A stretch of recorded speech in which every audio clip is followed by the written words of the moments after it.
चलिए अब एक नए फॉर्मेट की तरफ बढ़ते हैं जिसको बोलते हैं कंजर्वेटिव फोर्सेस। ठीक है, एक ऐसा बल जो किस पथ पर ले जा रहे हैं, किस प्रकार ले जा रहे हैं, उस पर भी निर्भर करेगा उसका कार्य, वो कहलाता है कंजर्वेटिव फोर्सेस, मतलब संरक्षी बल। संरक्षी बल क्या होता है, ये कंजर्वेटिव फोर्स क्या होता है, उसके बारे में पढ़ेंगे। ठीक है, कंजर्वेटिव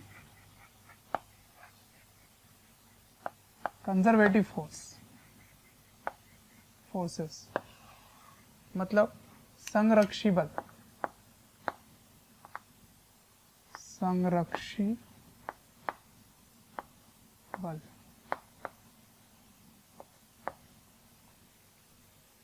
ठीक है, क्या होता है ये समझते हैं। देखिए, यदि आप ए बिंदु से बी बिंदु जा रहे हैं, ठीक है, लेके जा रहे हैं किसी वस्तु को और उसमें बल लगा रहे हैं, तो यदि आप इस रास्ते से गए, है ना, इस रास्ते से गए जिस रास्ते का नाम है 1, या आप इस रास्ते से गए, इस रास्ते का नाम है 2, तो अगर कार्य उस बल द्वारा कार्य यानी work done from A to B through path 1 is equals to work done from A to B through path 2, यदि ऐसा कुछ हो तब आप क्या कह सकते हैं कि वो एक संरक्षी बल है, वो एक कंजर्वेटिव फोर्स है। तो कंजर्वेटिव फोर्स क्या होता है, फिर से समझते हैं कि संरक्षी बल का कार्य यदि उसके पथ पर निर्भर नहीं करता तो उसको संरक्षी बल बोलेंगे। मतलब ऐसे फोर्सेस जिसका वर्क डन पाथ पे डिपेंड नहीं करता, किस रास्ते से आप लेके जा रहे हैं उस पर निर्भर नहीं करता, सिर्फ इनिशियल और फाइनल पॉइंट पर ही डिपेंड करता है, सिर्फ प्रारंभिक और अंतिम बिंदु पर ही निर्भर करता है, तो ऐसे बल को बोलते हैं संरक्षी बल। ऐसे फोर्स को बोलते हैं कंजर्वेटिव फोर्स। तो what is a conservative force? Any force whose work done does not depend on the path is called conservative force। संरक्षी बल वो बल है जिस बल का कार्य उसके पथ पे निर्भर नहीं करता कि आप किस रास्ते से लेके जा रहे हैं, सिर्फ प्रारंभिक और अंतिम पथ पर ही, बिंदु पर ही निर्भर करेगा। ऐसे फोर्स को बोलेंगे कंजर्वेटिव फोर्स, संरक्षी बल। ठीक है, ये समझ आ गया। अगर मैं इसको दूसरे ढंग से समझना चाहूं कि work done in a close loop मतलब ए से चले और फिर ए पे आ गए, ठीक है, तब समझते हैं कि work done in a close loop, work done in a closed loop मतलब समझ आ रहा है? क्लोज लूप का मतलब है जहां से चल रहे हो वहीं पे वापस आना। मतलब आप क्या करना चाह रहे हो, work done from A to b plus work done from b to a. समझ आया क्या बोल रहा हूं? ए से बी फिर बी से ए आ रहे हो, तो ए से बी से ए आ रहे हो, तो जब ए से बी जा रहे हो तो आपने पथ 1 लिया, बी से ए आ रहे हो तो आपने पथ 2 लिया। ठीक है, क्या इसको अगर मैं उल्टा लिखना चाहूं, उल्टा, तो यहां पे मैं माइनस लिख सकता हूं? बिल्कुल लिख सकते हैं, minus A to B through path 2, और ये बिल्कुल ऐसा का ऐसा ही लिख दो, ए टू बी थ्रू पाथ 1। ठीक है, समझते हैं बात को, बहुत ही इंपॉर्टेंट। लेकिन ए से बी और ए से बी, चाहे ए से 1 से जाए या 2 से जाए, है तो वो दोनों बराबर ही। देखो यहाँ आपने प्रूव कर रखा है ना, प्रूव कर रखा है। इसका मतलब ये दोनों क्या हो गए, 0। ये दोनों मिलके क्या हो गए, 0 हो गए। तो बहुत ही इंपॉर्टेंट पॉइंट समझ में आया है कि कंजर्वेटिव फोर्सेस कौन से फोर्स होते हैं, बताओ, हाउ विल यू डिफाइन, कैसे समझ में आएगा? तो आपके पास दो तरीका है इसको डिफाइन करने का, इसको परिभाषित करने का दो तरीका। पहला तरीका, यदि इस बल का कार्य उस वस्तु के पथ पे निर्भर नहीं करता तो ऐसे बल को बोलेंगे संरक्षी बल। एक। दूसरा, यदि उस बल का कार्य एक पूरे क्लोज लूप में है ना, एक बंद पूरे जहां से चले वहां अगर आ गए और उसका कार्य अगर जीरो हो गया तो भी आप बोल सकते हो कि वो है एक कंजर्वेटिव फोर्स। ठीक है, तो इसकी डेफिनेशन लिख सकते हो। What is a conservative force? if work done by a force does not depend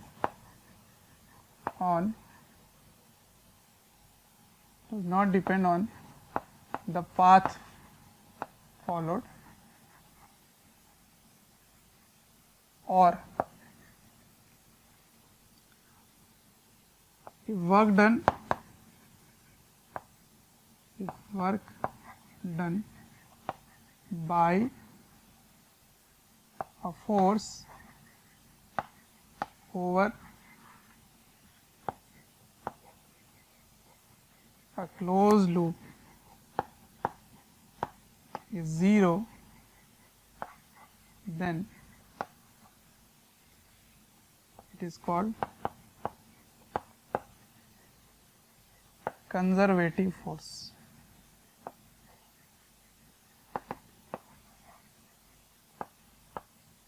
ठीक है, इसी चीज को मैं हिंदी में लिख देता हूँ। संरक्षी बल क्या होता है अभी मैं परिभाषित कर देता हूँ, लेकिन उसके पहले मुझे एग्जाम्पल लिखना पड़ेगा। उदाहरण एग्जाम्पल के लिए क्या क्या है? ग्रेविटेशनल फोर्स क्या है? ग्रेविटेशनल फोर्स मतलब गुरुत्व बल, है ना। जैसे mg का फोर्स, जो mg का फोर्स है वो कैसा फोर्स है? कंजर्वेटिव फोर्स है। और स्प्रिंग फोर्स कैसा है? वो भी एक कंजर्वेटिव फोर्स है। सब कुछ प्रूव करेंगे क्या ये बात सही हो रहा है। तो 11th के टॉपिक में या फर्स्ट ईयर में केवल इन दोनों फोर्सेस के बारे में पढ़ते हैं। 12th में एक और फोर्स मिलेगा आपको, वो है इलेक्ट्रोस्टैटिक फोर्स। ये भी फोर्स कैसा फोर्स है? कंजर्वेटिव फोर्स, संरक्षी बल है ना। इसके बारे में 11th में नहीं पढ़ते हैं, इसके बारे में कुछ भी चर्चा नहीं होगी। चार्जेस, आवेश के बारे में कोई चर्चा नहीं होता है। आवेश के कारण जो बल लगता है वो 12वीं कक्षा में पढ़ते हो। ठीक है, ओके। तो ये अलग चैप्टर में पढ़ेंगे, इसको रहने देते हैं। तो इन दोनों के बारे में इस चैप्टर में बात करने वाले हैं। स्प्रिंग बल मैंने बता दिया आपको, स्प्रिंग फोर्स का कार्य कैसे निकालते हैं। ग्रेविटेशन फोर्स का भी वर्क मैंने बता दिया है कैसे निकालते हैं। ठीक है, तो ये है कुछ मुख्य बातें कंजर्वेटिव फोर्सेस के बारे में। तो फिर से बता देता हूँ what is a conservative force. ऐसे फोर्स जिसका work done in a close loop अगर जीरो हो जाए तो कंजर्वेटिव फोर्स कहलाएगा। एक। दूसरा, अगर किसी भी फोर्स का वर्क डन उसके पाथ पे डिपेंड नहीं करता, किस रास्ते से लेके जा रहे हैं उस पर निर्भर नहीं करता, तो ऐसे बल को क्या बोलेंगे? संरक्षी बल। तो अगर निर्भर करेगा तो क्या बोलेंगे? असंरक्षी बल, यानी कि नॉन कंजर्वेटिव फोर्स। ठीक है, जो कंजर्वेटिव फोर्स नहीं है वो नॉन कंजर्वेटिव फोर्स है, जो संरक्षी बल नहीं है वो असंरक्षी बल है। ठीक है ना। तो चलो मैं इतना लिख लो, मैं हिंदी में लिखता हूँ। तो यहाँ मैंने लिख दिया है संरक्षी बल के परिभाषा और इसके उदाहरण। तो क्या लिखा है मैंने? एक बल को संरक्षी बल कहा जाता है यदि उसके द्वारा किया गया कार्य वस्तु की केवल प्रारंभिक व अंतिम स्थितियों पर निर्भर करता है तथा प्रारंभिक व अंतिम स्थितियों को जोड़ने वाले पथ के व्यवहार या स्वभाव पर निर्भर नहीं करता। मतलब किस प्रकार पथ है उस पर निर्भर नहीं करता है। किस प्रकार ऐसे टेढ़ा मेढ़ा गया है या फिर सीधा गया है या बिल्कुल सीधा टेढ़ा होके गया है, उससे बिल्कुल निर्भर नहीं करता। किस रास्ते से लेके गया बिल्कुल निर्भर नहीं करता। सिर्फ प्रारंभिक और अंतिम स्थिति पर निर्भर करता है, ठीक है ना। तो संरक्षी बलों द्वारा व उनके विरुद्ध, अगर आप संरक्षी बल के विरुद्ध भी कार्य करेंगे तब भी उसके बारे में वही बात है, विरुद्ध एक गोलीय पथ में किया गया कार्य शून्य होता है, ठीक है ना। तो ओवर अ क्लोज लूप, गोलीय पथ मतलब क्लोज लूप, क्लोज लूप में किया गया कार्य शून्य होगा, जीरो होगा। इसके उदाहरण कौन कौन से हैं? गुरुत्वीय बल यानी कि gravitational force, spring force, spring बल, विद्युत बल, है ना, ठीक है। तो ये तीन हैं जो हमारे काम के लिए हैं, बाकी जो भी हैं उनको बाद में पढ़ेंगे, है ना। तो इन दोनों के बारे में पढ़ने वाले हैं। अब मैं यहीं पर ही एक बात और बोल देता हूँ, जहां भी इस पर नेगेटिव वाली बात होगी, जैसे एक बल को यदि उसके द्वारा किया गया कार्य के प्रारंभिक एवं अंतिम स्थितियों पर निर्भर नहीं करता है और जोड़ने वाले पथ के व्यवहार या स्वभाव पर निर्भर करता है, अगर करता है, जहां नहीं है उसको हटा दो और जहां है वहां नहीं लगा दो, यदि ऐसा है तो उसको क्या बोलेंगे? असंरक्षी बल बोलेंगे, ठीक है। That is non conservative force. तो असंरक्षी बल क्या होता है? यदि निर्भर करे तो वो असंरक्षी है, यदि निर्भर ना करे, किस रास्ते से लेके गए, तो संरक्षी है, ठीक है। तो कंजर्वेटिव फोर्स क्या होता है? अगर work done in a close loop zero है तो it is a conservative force, अगर work done in a close loop non zero है तो it is a non conservative force. कौन कौन से होंगे अभी उस पर चर्चा करते हैं, ठीक है। इसको कॉपी कीजिए। चलिए, तो इस पर थोड़ी चर्चा करते हैं कि क्या ग्रेविटेशनल फोर्स का वर्क डन क्लोज लूप में जीरो हो रहा है, इसको चेक करते हैं।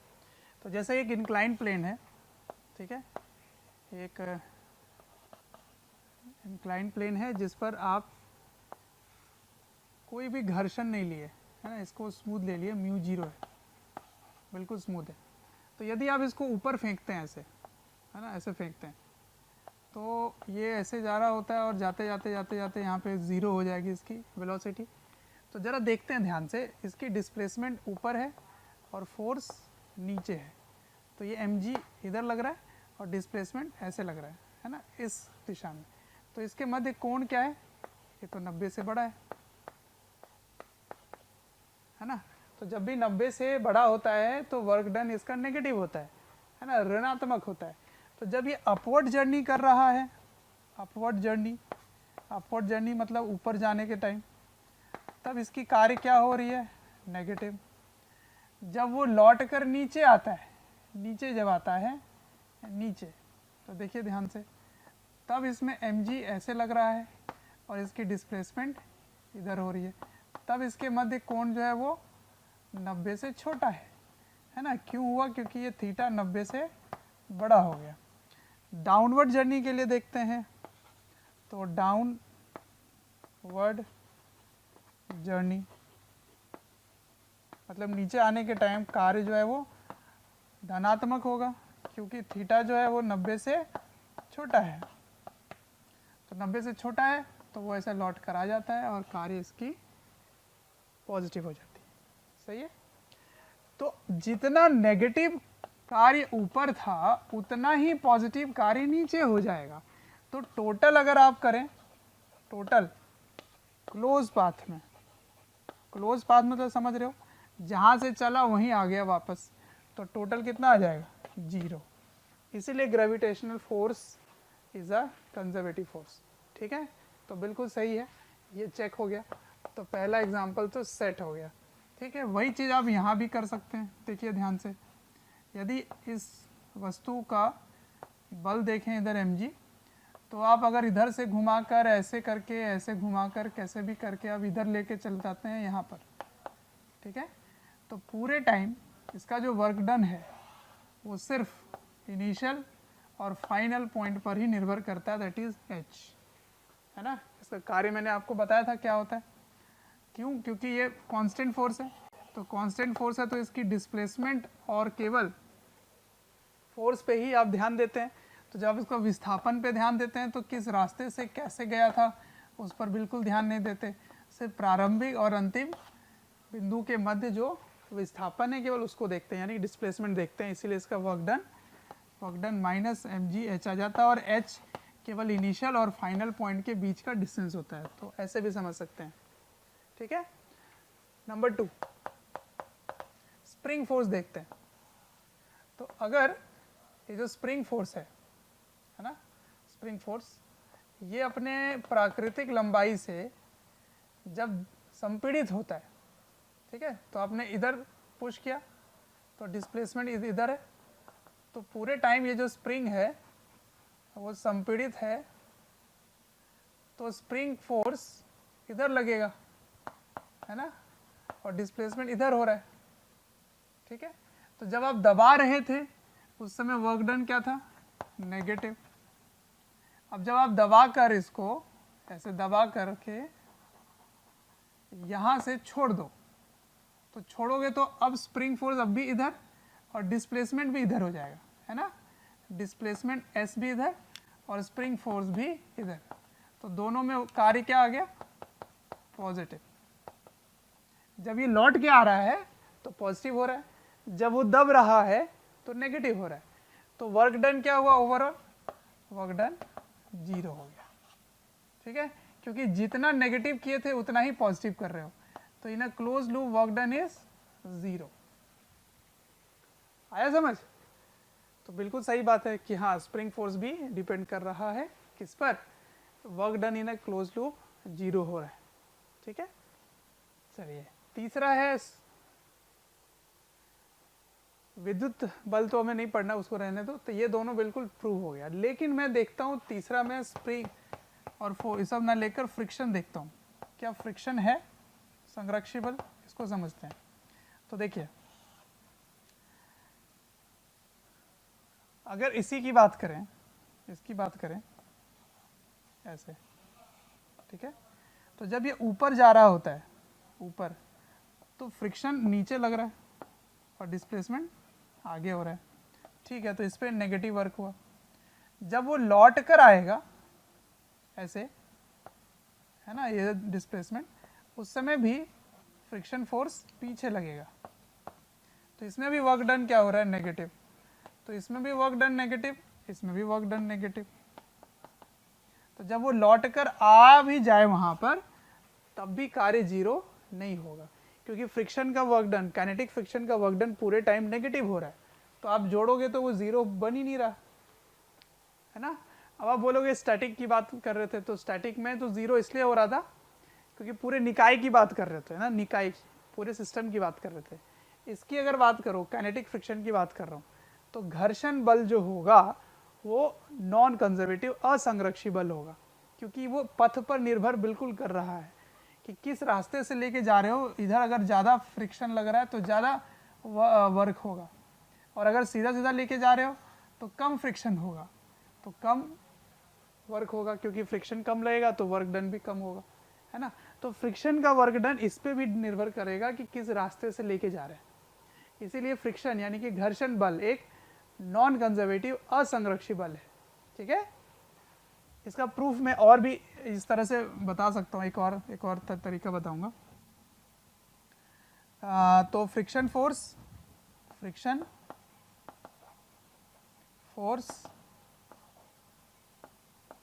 इज ए नॉन कंजर्वेटिव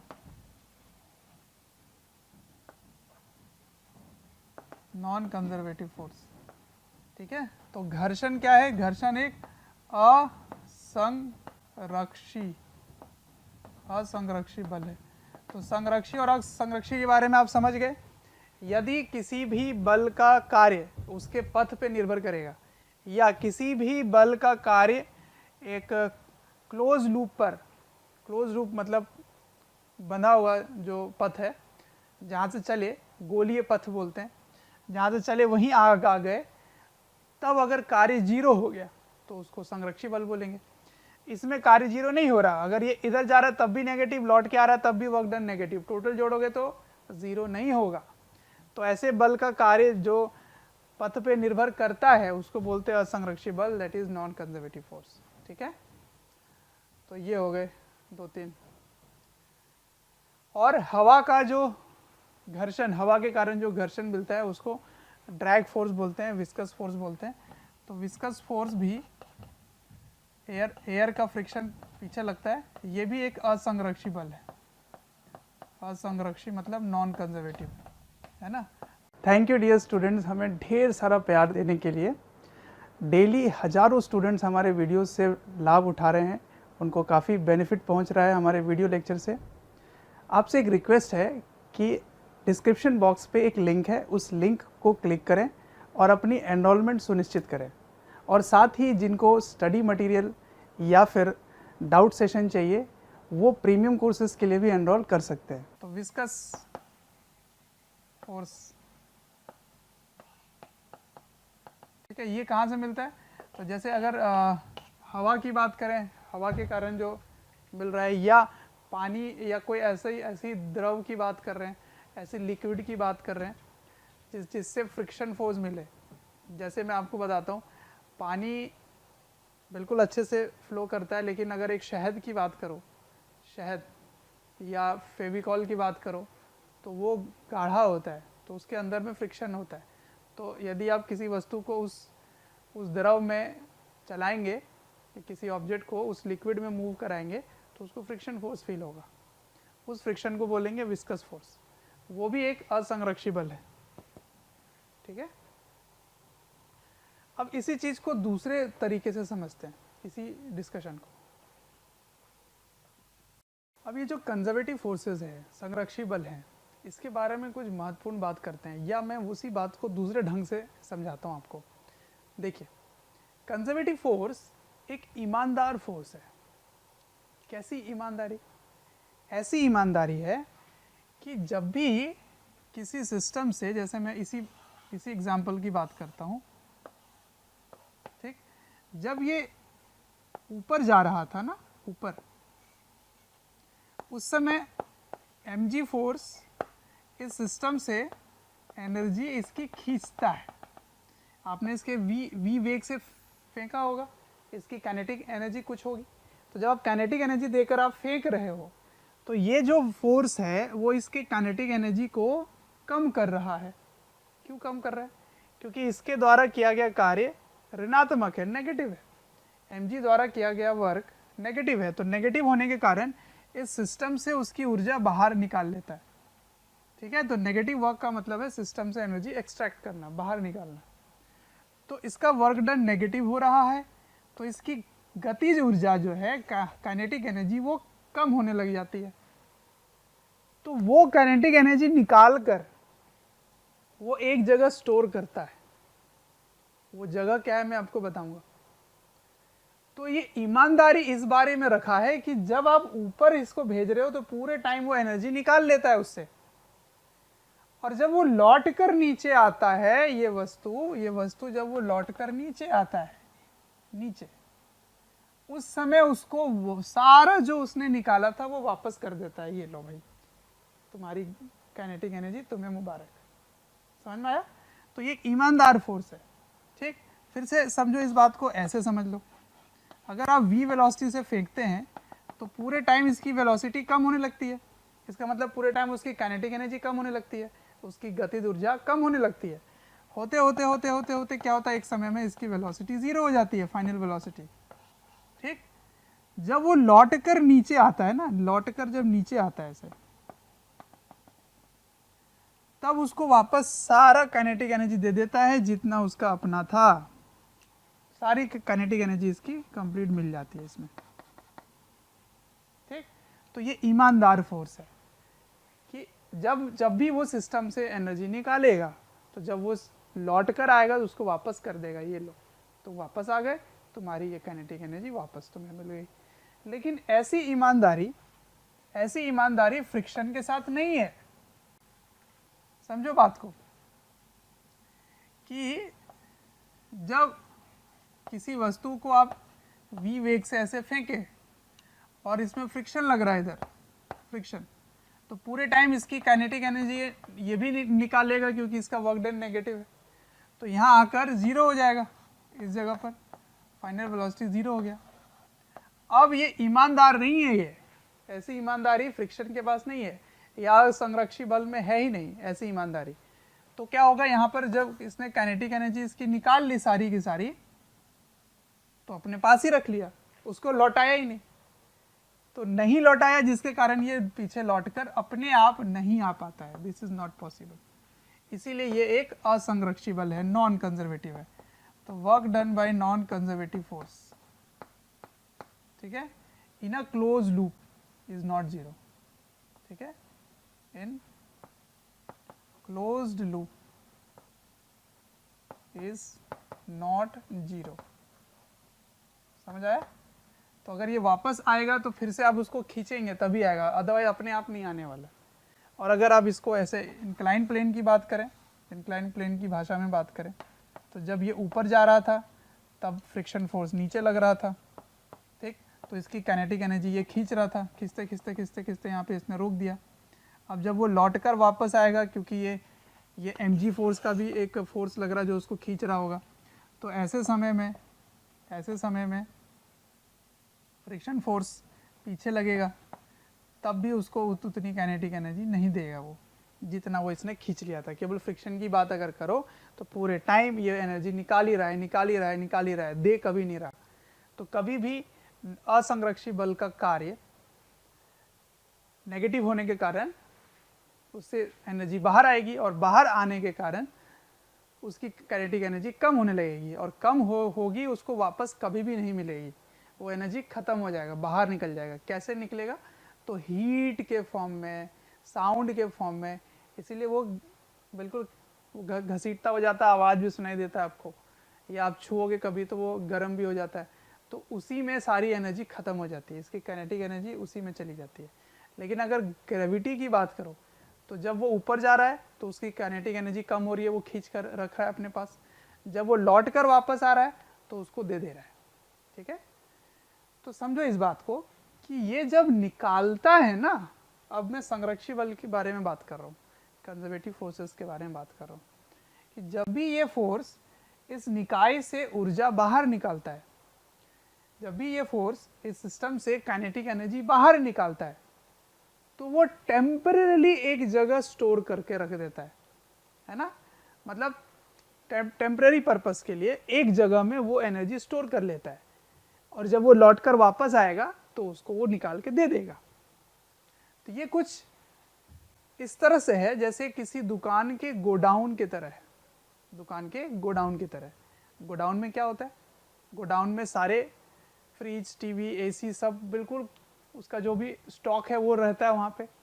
लेकिन शोरूम जाओगे, दुकान जाओगे तो उसमें एक या दो टीवी होगा, टीवी चलो अलग अलग तरह के ब्रांड के हो गए, फ्रिज फिर भी एक दो तीन ही होंगे, पर आप सोचो कितने कस्टमर लेके जाते होंगे पर डे, तो सारे के सारे तो वहाँ वो रख नहीं सकता, तो वो क्या करता है, जैसे जैसे ज़रूरत पड़ती है गोडाउन से निकाल के ले आता है। उसी तरह से एक गोडाउन है जहाँ इस सिस्टम से जो एनर्जी बाहर निकालता है उसे वो स्टोर करके रखता है। उस गोडाउन का नाम है पोटेंशियल एनर्जी। क्या नाम है? Potential energy. तो पोटेंशियल एनर्जी को बोलते हैं स्थितिज ऊर्जा।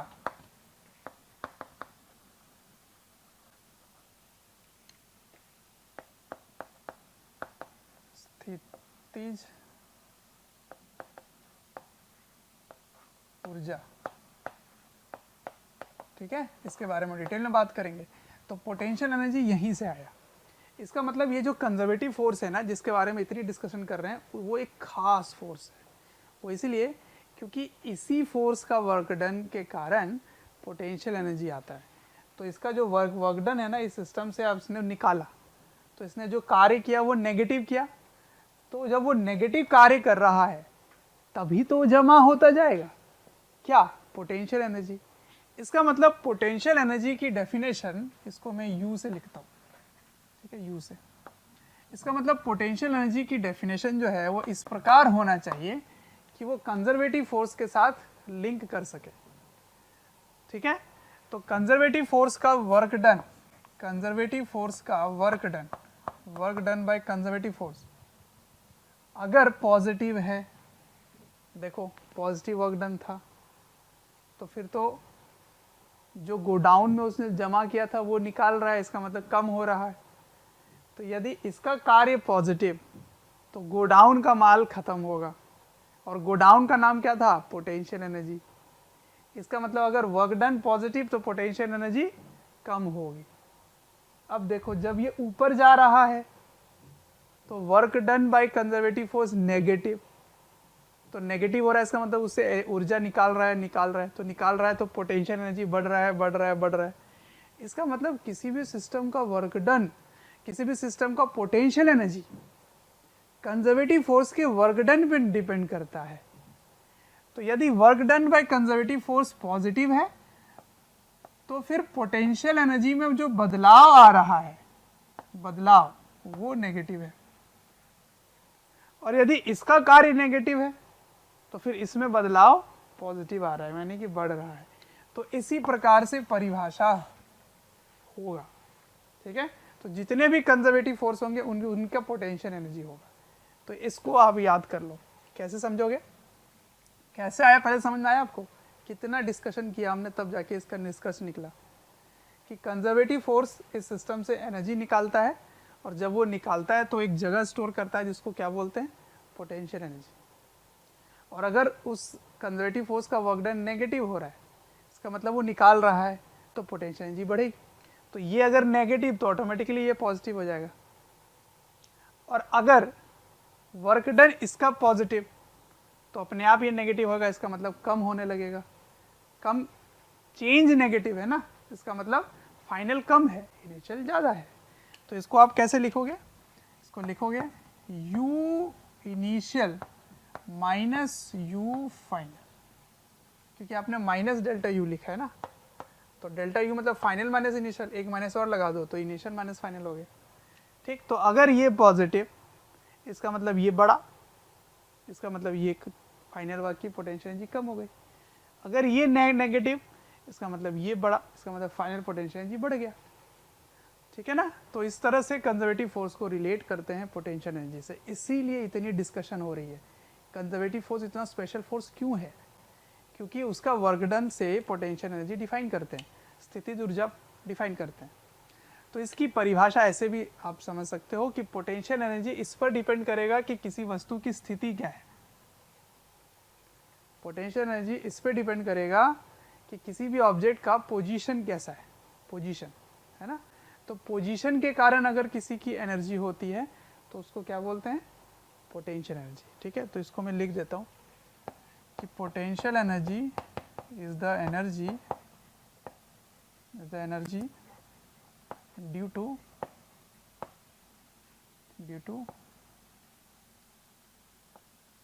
its position,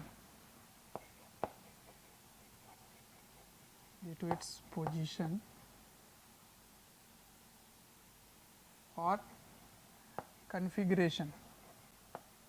कन्फिगरेशन मतलब क्या है अभी समझाता हूँ मैं आपको, ठीक है। किसी भी वस्तु का पोजीशन, उसकी स्थिति एवं पोटेंशियल एनर्जी की डेफिनेशन हिंदी में मैं लिख देता हूँ। तो मैं लिख देता हूँ, किसी वस्तु में उसके स्थिति के कारण जो ऊर्जा होती है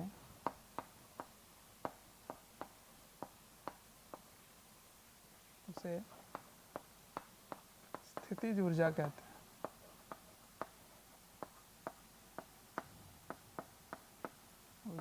कहते हैं।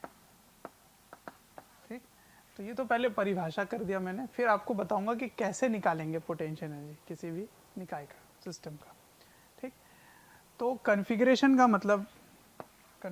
मतलब मैं आपको तो उदाहरण से समझाता हूँ कि देखिए, अगर आप स्प्रिंग को संपीड़ित करेंगे, है ना, इसको आप कंप्रेस कर दिए, स्प्रिंग को संपीड़ित कर दिए, तो इसकी जो लेंथ है वो चेंज हो गई, है ना, इसकी कॉन्फ़िगरेशन चेंज हो गई। तो इसके अंदर आपने जब वो उसको दबाया ना, तो आपने खुद ने फोर्स लगाया, एक एक्सटर्नल फोर्स लगाया, उसने भी कार्य किया, उस कार्य की ऊर्जा इस सिस्टम में स्टोर हो जाती है ना, उस कार्य की ऊर्जा स्टोर हो जाती है, जिसको बोलेंगे स्प्रिंग पोटेंशियल एनर्जी, ठीक है। इसको डिटेल में पढ़ेंगे। यदि एक रस्सी है, समझिए इसको, है ना, इस रस्सी को आपने एक तीर धनुष में बांध कर रखा है ऐसे, ठीक, बहुत टाइट है। अब इसको आप अगर खींच दिए ऐसे, है ना, इस रस्सी को खींच दिए, तो खींचने के लिए आपको इसमें कार्य करना पड़ा, तो इसके अंदर एनर्जी स्टोर हो गई, इसको बोलेंगे potential energy, elastic potential energy बोलेंगे, ठीक।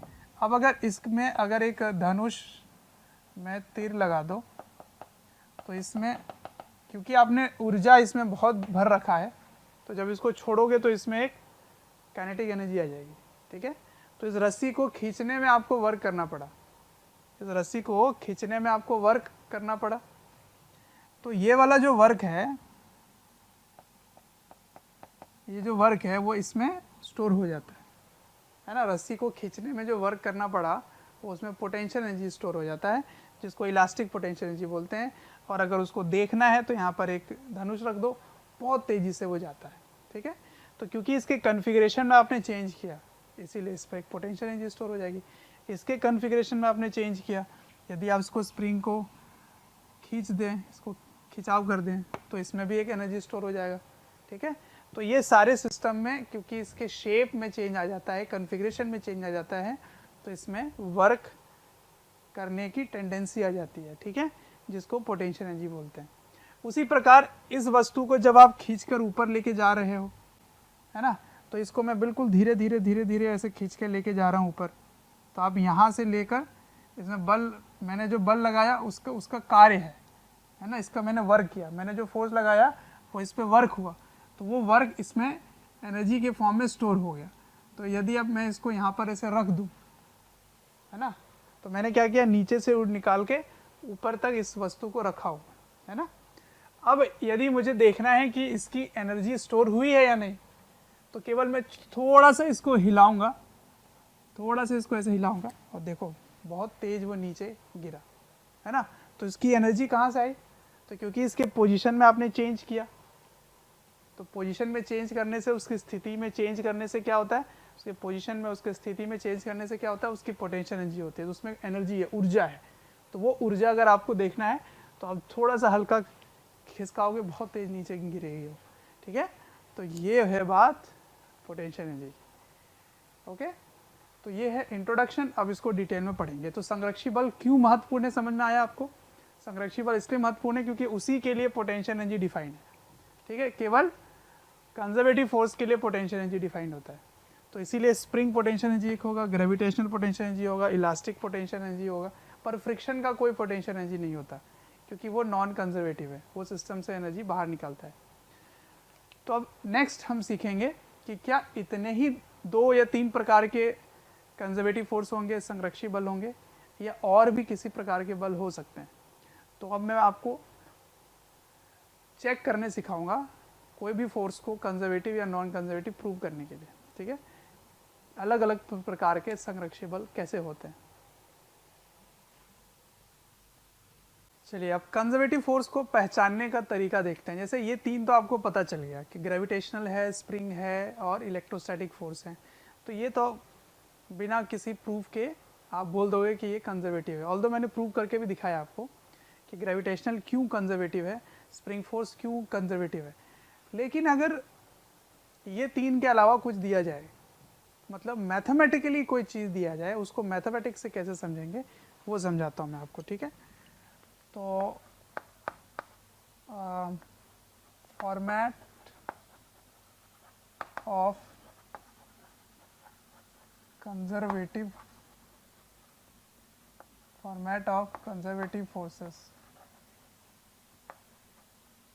ठीक है, कंजर्वेटिव फोर्सेस का फॉर्मेट। तो फॉर्मेट नंबर 1,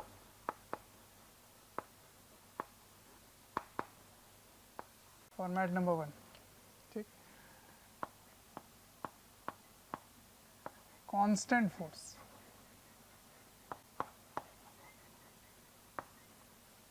ठीक है, मतलब नियत बल, है ना, नियत बल, कांस्टेंट फोर्स। तो जितने भी कांस्टेंट फोर्स होंगे वो सारे के सारे क्या होंगे, कंजर्वेटिव होंगे। कैसे? कंजर्वेटिव फोर्स के लिए हमारे पास कंडीशन क्या था, जैसे कि उदाहरण ले लेता हूँ मैं। प्यारे बच्चों, जब मैं कमेंट सेक्शन में जाता हूँ तो कुछ ऐसे लाइन हैं, कुछ ऐसे कमेंट्स हैं जो काफ़ी कॉमन है, और वो ये हैं कि सर एक इस चैप्टर का इस टॉपिक के बारे में वीडियो बना दें, या इस टॉपिक को थोड़ा सा इलेबोरेट करके समझा दें। तो प्यारे बच्चों, मैं आपसे रिक्वेस्ट करना चाहता हूँ कि सबसे पहले तो हमारे चैनल को सब्सक्राइब करें और बेल आइकन को हिट करें। इससे क्या होगा कि कोई भी नोटिफिकेशन आप मिस नहीं करेंगे। मैं ये इसलिए कह रहा हूँ क्योंकि जिस टॉपिक के बारे में आप पूछ रहे होते हैं या आप रिक्वेस्ट कर रहे होते हैं, वो हमारे चैनल्स में ऑलरेडी वीडियोज़ हैं। आप अगर चैनल विजिट करेंगे तो प्लेलिस्ट भी बने हुए हैं, और प्लेलिस्ट से आप अपने जो डिमांड है, जो आपके पर्टिकुलर टॉपिक्स हैं, उनको आप विजिट करके पढ़ सकते हैं। कि F2i प्लस 3j है, ठीक है, क्या ये कांस्टेंट है? हाँ बिल्कुल है। मान लेते हैं इसकी जो डिस्प्लेसमेंट हो रही है, विस्थापन, वो हो रही है 0,0 से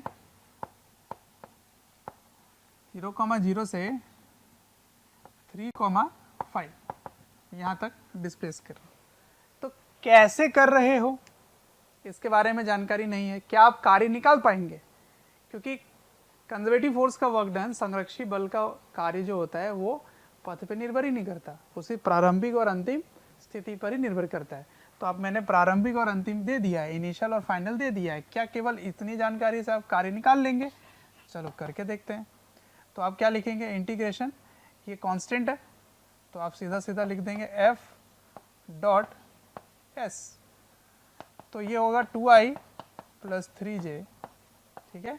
इसको आपने डॉट कर दिया किससे? इसकी डिस्प्लेसमेंट से। तो डिस्प्लेसमेंट के लिए आपको केवल, विस्थापन के लिए केवल प्रारंभिक और अंतिम स्थिति ही चाहिए, फाइनल और इनिशियल पोजीशन ही चाहिए। तो आप लिखोगे 3 माइनस 0 मतलब 3i कैप, 5 माइनस 0 मतलब 5j कैप। तो आपने तो ये बिल्कुल भी नहीं जानने की कोशिश की कि किस रास्ते से लेके जा रहे हो, तो रास्ता कैसा था, कुछ भी नहीं, केवल आप फाइनल और इनिशियल का पोजीशन देख लिए, हो गया काम। तो yes, this type of work done does not depend on the path. तो 3 2 जा 6, 5 3 जा 15, तो 21 जूल आ गया आंसर। इसका मतलब all constant forces are conservative forces. तो this is a conservative force. तो बिना सोचे समझे कांस्टेंट दिखा, कंजर्वेटिव। कंजर्वेटिव मतलब इसकी पोटेंशियल एनर्जी भी डिफाइन कर सकते हैं, ठीक है। कैसे करेंगे आगे सिखाऊंगा मैं आपको। तो कंजर्वेटिव फोर्स मतलब संरक्षी बल। संरक्षी बल कौन है? ये कांस्टेंट है। क्यों? क्योंकि आपने सिर्फ इनिशियल और फाइनल पोजीशन ही देखा, सही है। चलिए नेक्स्ट देखते हैं। ये पहला फॉर्मेट। अब अगर कांस्टेंट फोर्स नहीं है ना, फॉर्मेट 2 में वेरिएबल फोर्स है, ठीक है। वेरिएबल फोर्स मतलब परिवर्तित बल। तो वेरिएबल फोर्स का type, variable force of type किस टाइप का है वो समझते हैं। देखिए, यदि आप बल लिख रहे हैं तो केवल x वाला ही फलन आ रहा है, ठीक है ना, केवल x का ही फंक्शन है i के साथ, और इधर केवल y का ही फंक्शन है j के साथ। इस तरह का अगर वेरिएबल है, मतलब जो i वाला कंपोनेंट है ना, i वाला घटक है, उसमें सिर्फ और सिर्फ x का कुछ ही तरीके से लिखा हुआ, y का कोई लेना देना नहीं, और जो j है उसमें केवल y ही है। और इसको k भी ले सकते हो, 3 डायमेंशनल भी ले सकते हो, कि मान लो तीसरा भी है वो z का ही फंक्शन है, ऐसा है कुछ, ठीक है। इसमें भी हो सकता था 3। तो अगर ऐसा वेरिएबल है तो उसको पहले उदाहरण से समझते हैं। जैसे f equals to x square i cap plus y j cap, ऐसा कुछ। तो देखो i में केवल x है, j में केवल y है ना, ऐसा है कुछ। और इसको डिस्प्लेसमेंट कर रहे हैं, डिस्प्लेस्ड फ्रॉम फ्रॉम कहाँ से कहाँ, मान लेते हैं 1,2 से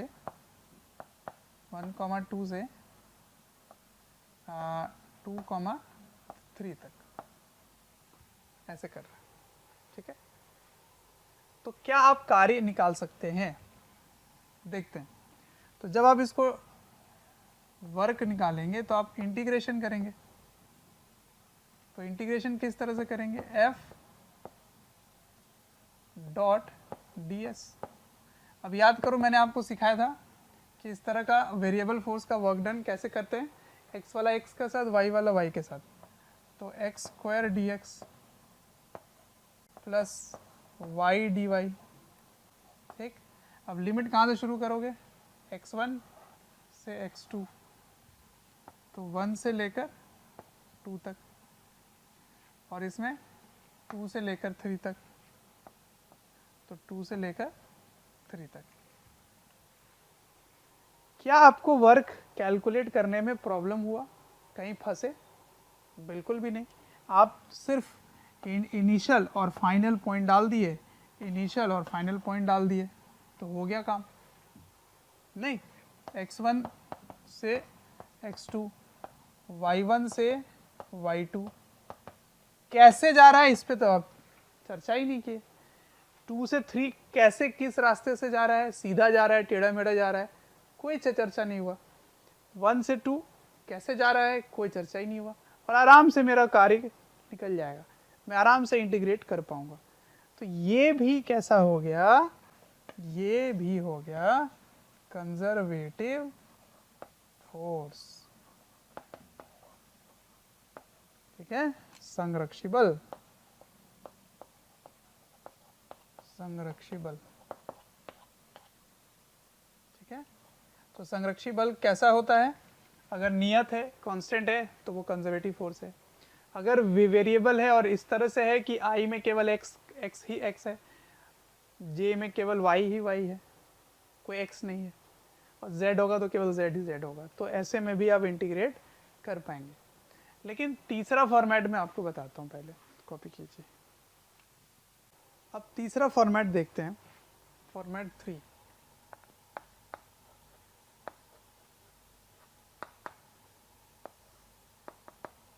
देखिए, अगर आपको मैं इस तरह से एक फंक्शन दे दूँ, एग्जाम्पल से पहले एग्जाम्पल ही लिख देता हूँ कि फोर्स जो है वो I में y दिया गया है और x में j में x दिया गया है, ठीक। और इसका आपको वर्क कैलकुलेट करना है, वर्क डन फ्रॉम 2,3 टू 5,6, ठीक है। तो 2,3 से 5,6 तक कितना कार्य होगा, है ना, कार्य आपको ज्ञात करना है यहाँ से यहाँ। तो अब आप क्या करना शुरू कर रहे थे, इंटीग्रेशन। तो इंटीग्रेशन में आप लिखोगे y dx, ठीक है, plus integration of x dx, ठीक। अब जैसे आप integration x dy, sorry x dy, तो ये तो इंटीग्रेट ही नहीं होगा, यहाँ y लिखा हुआ है लेकिन यहाँ पे तो x का फलन होना चाहिए था, तभी तो इंटीग्रेट कर पाते, और यहाँ y है लेकिन यहाँ x लिखा हुआ है, फिर तो इंटीग्रेट ही नहीं हो पाएगा। मैंने आपको टाइप 2 फॉर्मेट 2 में क्या बताया था कि अगर वेरिएबल है तो ऐसा होना चाहिए कि i में केवल x का कोई फलन होना चाहिए और j में केवल y का फलन होना चाहिए, लेकिन यहाँ उल्टा हो गया, i में y का है और j में x का है, तो ये तो इंटीग्रेट ही नहीं हो पाएगा। लेकिन थोड़ा अगर मैथमेटिक्स बढ़ाओ, थोड़ा धीरे धीरे ये एक्सपी आएगा आपके पास, ये समझ आएगा, ऐसे नहीं कर पाओगे। तो मैं आपको समझाता हूँ कि यहाँ एक गणित है, एक मैथ्स है। क्या, देखिए ध्यान से, अगर मैं इंटीग्रेशन को कॉमन ले लूँ तो अंदर क्या लिखा हुआ है, y dx plus x dy, ठीक है, ये लिखा हुआ है। तो इस टाइप का डिफरेंशिएशन, क्या मैं इसको ऐसे लिख सकता हूँ कि ये प्रोडक्ट रूल है ना, इसमें गुणनफल नियम लगेगा, कलन का, कैलकुलस का, है ना। तो डिफरेंशिएशन का यूवी मेथड है, पूरा प्रोडक्ट रूल लिखा हुआ है। किस तरह लिखा हुआ है कि ये डिफरेंशिएशन ऑफ एक्स वाई लिखा हुआ है। किसके रिस्पेक्ट में सर? तो किसी के भी रिस्पेक्ट में समझ सकते हो। तो इसको प्रोडक्ट रूल में अगर लिखोगे, प्रोडक्ट रूल, तो इसका क्या आएगा? देखो ध्यान से, एक बार इसको डिफरेंशिएट करो इसको कांस्टेंट मान के, तो इसको डिफरेंशिएट किया इसको कांस्टेंट मान के, तो इसका क्या आंसर आएगा? यहाँ लिख देता हूँ, क्या आ जाएगा? y dx, है ना। इसको कांस्टेंट माने, इसको डिफरेंशिएट कर दिए, प्लस किसके रिस्पेक्ट में, यही डाउट आ रहा है आपको, तो मान लेते हैं कोई तीसरा dt मान लेते हैं, तो dx बाई dt हो जाएगा, ठीक है। उसके बाद इसको डिफरेंशिएट कर दिया आपने, अब इसको कांस्टेंट मानना है, इसको डिफरेंशिएट करना है, तो x को कांस्टेंट मान के y के साथ डिफरेंशिएशन, किसके रिस्पेक्ट में? तो t के रिस्पेक्ट में। तो मैं dt कॉमन ले लेता हूँ, तो इसको अगर काट दिए तो इसको ऐसे लिख सकते हैं।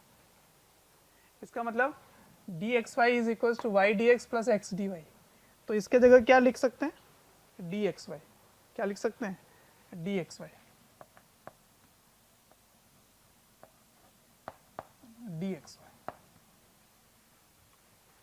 ठीक।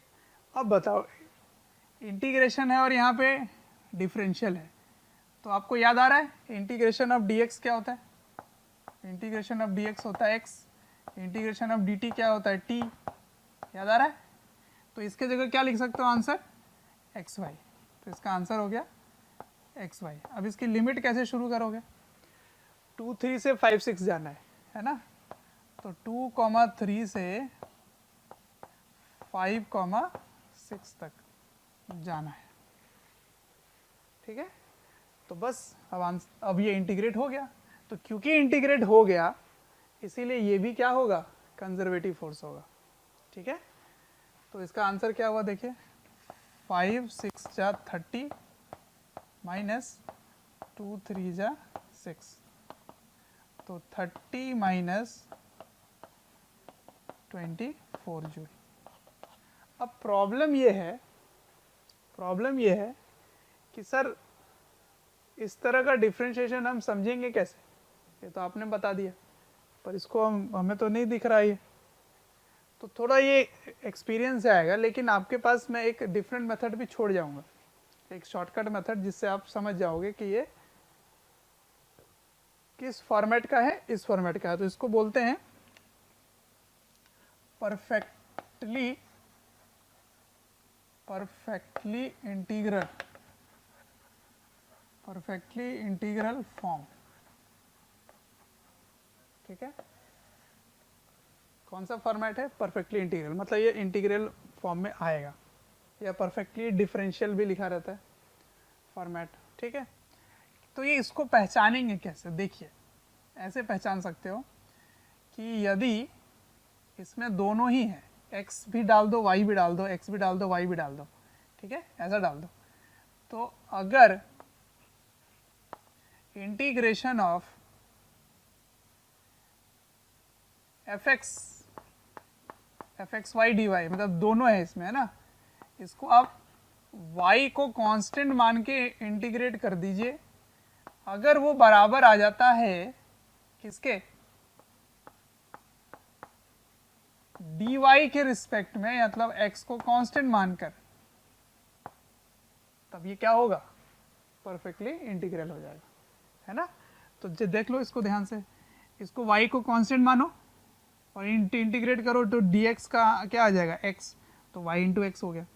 अब इसमें x को कांस्टेंट मानो और इंटीग्रेट करो dy, तो y हो गया, तो xy दोनों में आ गया, तो हो गया, आपको कुछ चेक ही नहीं करना था। तो ये कब लगाओगे इंटीग्रल फॉर्म का? फॉर्मेट क्या है? फॉर्मेट ऐसा है कि f के अंदर ये जो फोर्स है उसके अंदर दोनों होना चाहिए, xy का फंक्शन होना चाहिए, xy दोनों का फंक्शन आ गया, ठीक है ना। तो ये जो फंक्शन बनेगा, जो भी फंक्शन बनेगा, इसको स्मॉल f लिख देता हूँ मैं यहाँ पर, जो भी फलन बनेगा उस फलन का आपको इंटीग्रेशन करना है। जो भी फलन बनेगा उसको आपको इंटीग्रेट करना है एक बार y को कांस्टेंट मान के, एक बार x को कांस्टेंट मान के, अगर दोनों से नंबर सेम आ गया तब आप क्या बोलोगे, ये परफेक्टली इंटीग्रल है। तो मैं ये जो कह रहा हूँ वो मैं यहाँ पे करके दिखाता हूँ, ठीक है। तो मेथड टू क्या करना था मुझे, इंटीग्रेट करना था, किसको कांस्टेंट मान के, y को कांस्टेंट मानना है, y को कांस्टेंट मानना है, जिसको बाहर ले लिया, इसका आंसर क्या आ गया, y इंटू एक्स। अब x को कांस्टेंट मानना है तो उसको बाहर ले लिया, तो dy में x को कांस्टेंट मान लिया, तो इसका इंटीग्रेशन क्या हुआ, एक्स वाई। क्या इन दोनों में नंबर सेम आ रहा है, यस सेम आ रहा है, इसीलिए क्या बोलेंगे, परफेक्टली इंटीग्रल फॉर्म हो गया, ठीक है। तो इसका आंसर क्या हो गया, सीधा सीधा इसका आंसर हो गया एक्स वाई। तो देखो इसका आंसर एक्स वाई आया था, ठीक है ना। एक एग्जाम्पल और करवाता हूं, इसी पर एग्जाम्पल और करवाता हूं। नेक्स्ट एग्जाम्पल देखिए, एग्जाम्पल नंबर 2। अगर फोर्स इस तरह से है 3x² y² i cap plus 2x³ y j cap, ठीक है, इस तरह से। तो देखो यहाँ एक्स वाई दोनों है, यहाँ भी एक्स वाई दोनों है, तो अगर आप इसको इंटीग्रेट करना चाहो तो इंटीग्रेट ही नहीं हो पाएगा, है ना।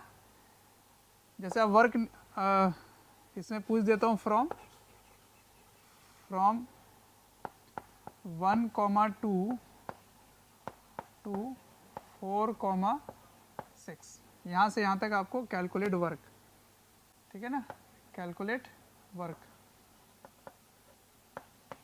ये सवाल है। इस बल द्वारा किया गया कार्य बताइए यहाँ से यहाँ तक। तो आप इनिशियल और फाइनल पॉइंट केवल बोल रहे हो और रास्ता बोल ही नहीं रहे, किस रास्ते में जा रहा है। तो तभी हो सकता है ना जब ये फोर्स कैसा हो, कंजर्वेटिव हो।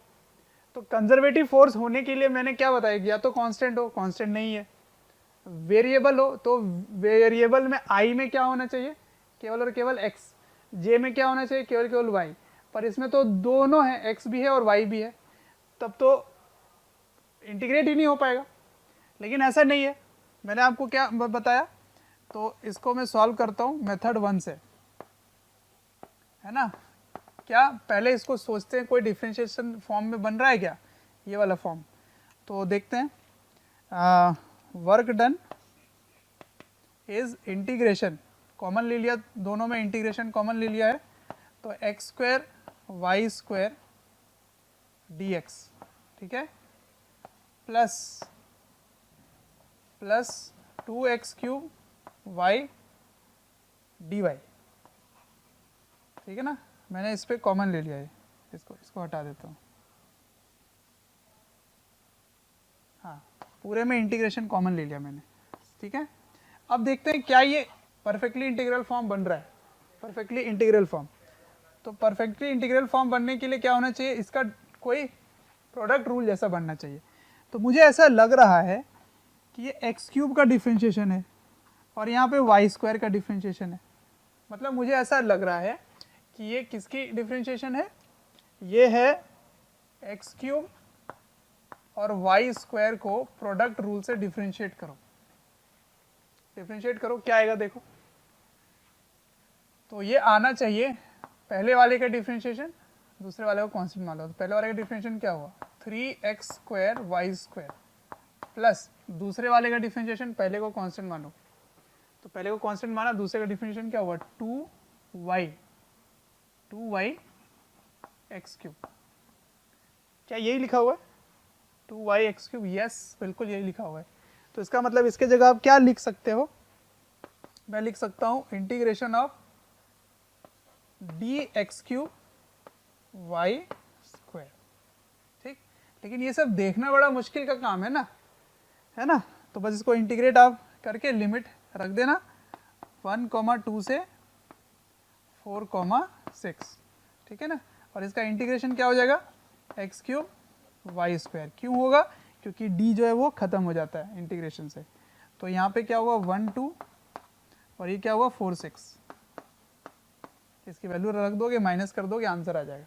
तो ये तब हो पाएगा जब आपको दिखेगा कि किसका डिफरेंशिएशन हुआ पड़ा है, पर ये सब करने की जरूरत ही नहीं है।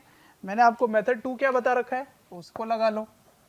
मेथड 2 क्या बोला था, इंटीग्रेशन ऑफ।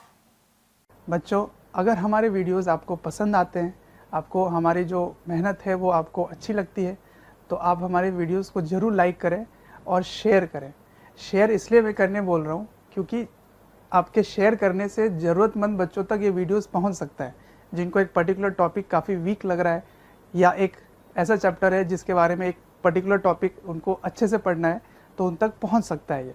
अंत में मैं आपसे यही कहना चाहूँगा कि आपके स्नेह, अफेक्शन, प्यार देखकर हमारी पूरी मोशन की टीम काफ़ी मोटिवेटेड है आपको क्वालिटी कंटेंट देने के लिए।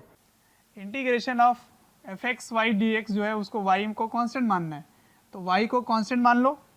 y को कांस्टेंट मान लिया, बाहर कर दिया मैंने, और अंदर क्या रह गया, 3 भी कांस्टेंट है, एक्स स्क्वायर डी एक्स। इसका इंटीग्रेशन क्या होगा जरा देख लेते हैं। तो 3y स्क्वायर इंटू इसका इंटीग्रेशन होगा एक्स क्यूब बाई 3, तो ये कैंसिल हो गया। ठीक है, इसका तो ये आंसर आ गया। अब दूसरे का देखते हैं, इसका इंटीग्रेशन कीपिंग x कांस्टेंट, तो इसमें x कांस्टेंट रख के इसको इंटीग्रेट करेंगे विद रिस्पेक्ट टू y। ठीक है, with respect to y integrate करो। क्या कांस्टेंट मान लेना है, x को, तो 2x क्यूब को मैंने बाहर ले लिया, अंदर क्या रहा y dy। तो इसका इंटीग्रेशन क्या होगा बच्चों, इसका इंटीग्रेशन हो जाएगा 2x cube Y square by 2, 2 और 2 हो गए कैंसिल।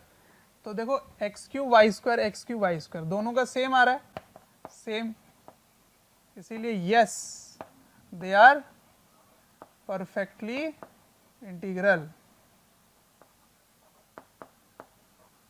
Perfectly integral. इसका मतलब ये कैसा है, कंजर्वेटिव फोर्स है। तो आप सीधा सीधा आंसर क्या लिखोगे, जो इसका इंटीग्रेशन का आंसर है, यही आपका हो गया आंसर। तो सीधा क्या लिखोगे, work done is equals to, integration का आंसर क्या आ गया है, वाई स्क्वायर एक्स क्यूब, इसकी लिमिट रख दो कहाँ से, 1,2 से 4,6 तक। ठीक है ना, तो देखो कितना आसान हो जाता है। एक को कांस्टेंट मानना है, दूसरे को इंटीग्रेट कर देना है। तो y की वैल्यू क्या है यहाँ पे 6, तो 6 का स्क्वायर, और x की वैल्यू क्या है 4 का क्यूब, माइनस y की वैल्यू क्या है 2 का स्क्वायर, x की वैल्यू क्या है 1 का क्यूब। ये हो गया आंसर। तो 36 इंटू 64 माइनस 4, ये हो गया आपका आंसर। ठीक है, जो भी आएगा इसको सॉल्व करके निकाल लोगे, इतना जूल आ जाएगा। तो ये हैं 3 फॉर्मेट।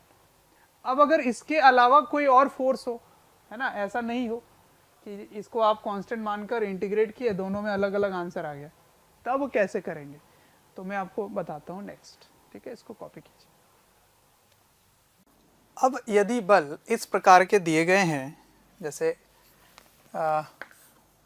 इस टाइप का मैं फोर्स ले रहा हूँ, है ना, टाइप 4 नहीं है वैसे ये अगर फोर्स का कैटेगरी बता रहा हूँ, ये कंजर्वेटिव फोर्स का टाइप नहीं है, मैं मतलब जो टाइप ऑफ फोर्सेस है उस पर बता रहा हूँ। अगर फोर्स इस प्रकार दिया जाए जैसे 2y i कैप, ठीक है, अब इसके द्वारा कार्य निकालना है, इसके कारण जो वर्क डन है वो निकालना है। तो वर्क डन कैसे निकालेंगे, तो वर्क डन के लिए आप, क्योंकि ये i कंपोनेंट ही है केवल, तो आप क्या लिखते हैं 2y dx, इसको इंटीग्रेट करते, ये वर्क होता, क्योंकि ये कांस्टेंट फोर्स नहीं है तो आप इंटीग्रेट करेंगे, पर ये तो इंटीग्रेट ही नहीं हो पाएगा। क्यों नहीं हो पाएगा, क्योंकि यहाँ पे y है और यहाँ पर dx है, तो इंटीग्रेट थोड़ी होगा, यहाँ x होना चाहिए था। इसका मतलब ये कंजर्वेटिव फोर्स नहीं है, क्योंकि ये इस पर डिपेंड कर रहा है कि y x पर कैसा डिपेंडेंट है ना। तो आपको पाथ की इक्वेशन चाहिए होगी, किस रास्ते में वो चल रहा है, कैसा वो रास्ता है, वो पथ कैसा है, उसकी समीकरण आपकी जरूरत पड़ेगी, है ना, तभी आप इसको कर पाएंगे। तो y इज इक्वल्स टू, मान लीजिए y equals to x square है, तब इसका आंसर कुछ और आएगा। ये क्या है, पाथ की इक्वेशन, पाथ इक्वेशन। ठीक, तो जब तक आपको इक्वेशन और पाथ गिवन नहीं होगा तब तक आप इंटीग्रेट ही नहीं कर पाएंगे। इसीलिए ये पथ पे निर्भर करेगा, पथ पर निर्भर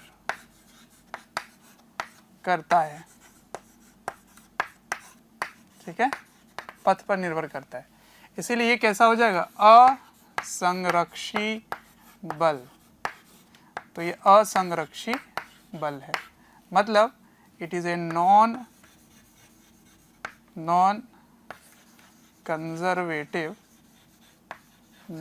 कंजर्वेटिव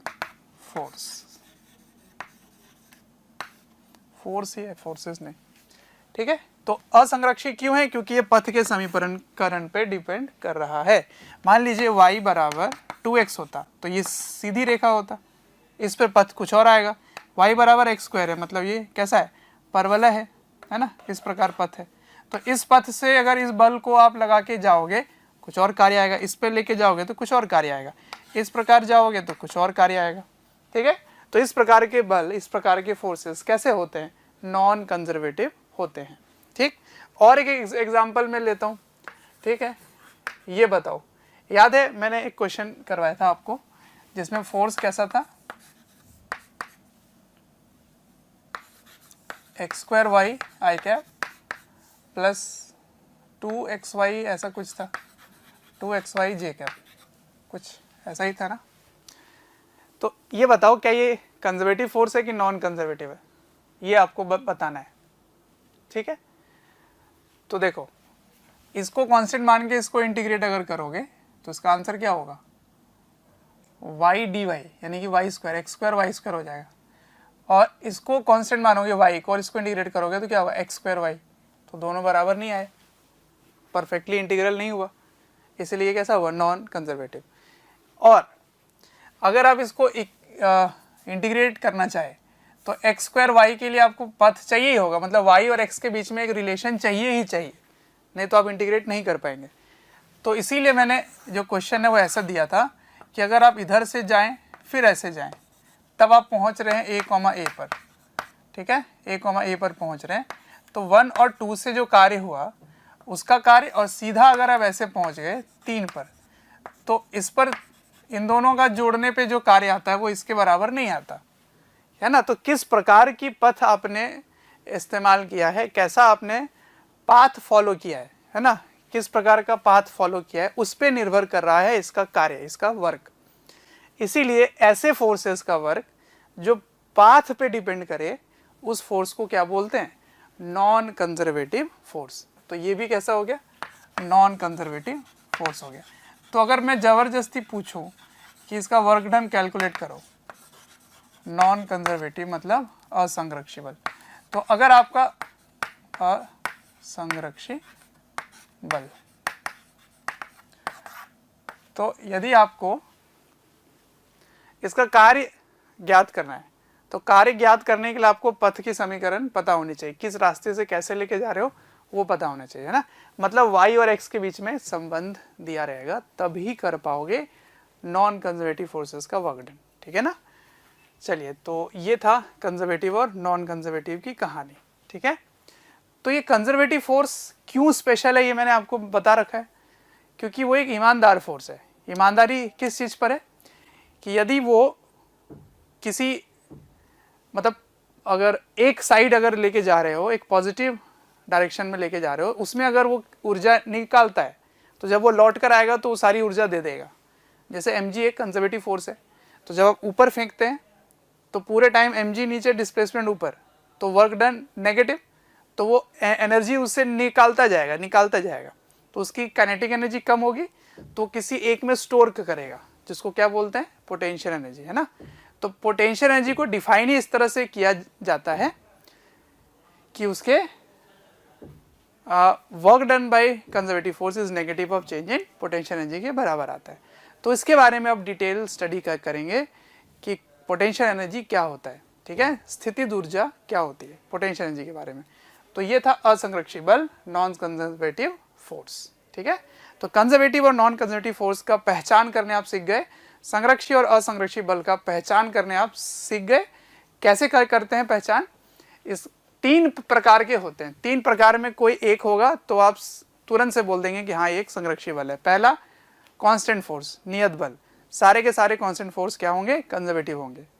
उसके बाद वेरिएबल फोर्स, लेकिन वेरिएबल फोर्स का टाइप कैसा होना चाहिए कि आई यानी कि एक्स कंपोनेंट पे एक्स का ही फलन हो, वाई वाला वाई पे ही फलन हो, वाई का ही फंक्शन हो, है ना, एक्स एक्स का फंक्शन, वाई वाई का फंक्शन, तो फिर आराम से इंटीग्रेट हो जाएगा। वो केवल इनिशियल और फाइनल पाथ पे ही डिपेंड करेगा। तीसरा, अगर एक्स और वाई दोनों है आई में, एक्स और वाई दोनों है जे में, तो एक्स को कांस्टेंट मानकर वाई के रिस्पेक्ट में इंटीग्रेट कर दो, y को कांस्टेंट मानकर x के रिस्पेक्ट में इंटीग्रेट कर दो। अगर दोनों का आंसर सेम आता है तो वो भी कंजर्वेटिव फोर्स होगा। तो वो भी कैसा होगा, एक, क्योंकि वो परफेक्टली डिफरेंशियल फंक्शन है या इंटीग्रल फंक्शन है, तो इंटीग्रल फंक्शन है इसीलिए वो कंजर्वेटिव फोर्स है। लेकिन अगर कुछ ऐसा फोर्स आए जो इसको कांस्टेंट मानकर इसका इंटीग्रेट करोगे तो इसका आंसर कुछ और आएगा, इसको कांस्टेंट मान के इसके इंटीग्रेट करोगे तो कुछ और आ रहा है, तो वो उसका कार्य कैसे निकालेंगे, अगर नॉन कंजर्वेटिव है तो कार्य कैसे निकालेंगे, वर्क डन कैसे निकालेंगे, तो एक समीकरण दिया रहेगा पथ की, है ना, इक्वेशन ऑफ पाथ दिया रहेगा, तो वो पाथ जो है वो एक्चुअली उन दोनों के बीच में संबंध स्थापित करेगा। ठीक है, तो बस आप जहां पर आपको दिक्कत हो रहा है वहां उसको रिप्लेसमेंट कर दो। तो यहाँ क्या डाल दोगे, x की वैल्यू यहाँ डाल दोगे, तो इसका कार्य आप निकाल सकते हैं, इंटीग्रेशन ऑफ 2x3, नहीं x² है ना, तो x² होगा, तो 2x² ds। ठीक है, फिर लिमिट अगर वो दे देंगे कहाँ से कहाँ शुरू करना है तो अपनी वैल्यू डाल देना x1 से x2, तो इंटीग्रेट हो जाएगा। ठीक है, इसमें भी वैल्यू बता देंगे कि किस रास्ते से लेके जा रहे हैं। तो जब आप इसको इंटीग्रेट करोगे तो x², suppose y equals to x² ले लेते हैं, तो यहाँ पे आप लिख दोगे y की जगह x² रख दिया। ठीक है, और यहाँ x के कारण परेशानी हो रही है तो x की वैल्यू क्या हो जाएगी, √y, तो y की पावर 1/2 इंटू एक और y इंटू dy। ठीक है, इसको आप कर लोगे इंटीग्रेशन, आंसर आ जाएगा। तो हमेशा इस प्रकार के जो फोर्सेस होते हैं उस फोर्सेस में y और x के बीच में रिलेशन होना चाहिए, तभी आप कर पाओगे। ठीक है, उसी तरह से ये सब होता है। तो ये है non conservative force. Non conservative force क्या होते हैं, जिनका वर्क डन पाथ पे डिपेंड करेगा, किस रास्ते से लेके जा रहे हो उस पर निर्भर करेगा। और मुख्यतः संरक्षी बल यानी कि कंजर्वेटिव फोर्सेस कौन कौन से हैं, mg that is gravitation force, गुरुत्वाकर्षण बल, स्प्रिंग का बल, स्प्रिंग फोर्स, और इलेक्ट्रोस्टैटिक फोर्स। इलेक्ट्रोस्टैटिक फोर्स के बारे में हम 12वीं में पढ़ेंगे, तो इस 11th में इस पर्टिकुलर चैप्टर में क्या पढ़ने वाले हैं सर, स्प्रिंग और mg जो कंजर्वेटिव फोर्स है।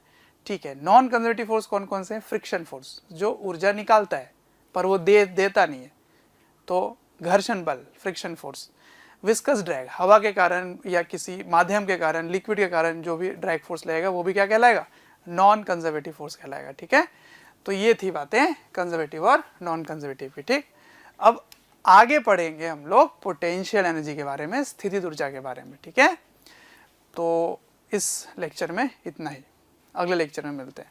ठीक है, पोटेंशियल एनर्जी के फॉर्म। Thank you. कोई भी चैप्टर या वीडियोस आपको डिटेल में ईयर लॉन्ग वाले वीडियोस चाहिए और काफ़ी डिटेल में वीडियोस आपको चाहिए, तो आपको एक नंबर दे रहा हूँ, टोल फ्री नंबर है, आप इनको कॉल करें और डिटेल में आप बात कर सकते हैं और पूछ सकते हैं। नंबर है 1800 2121 799।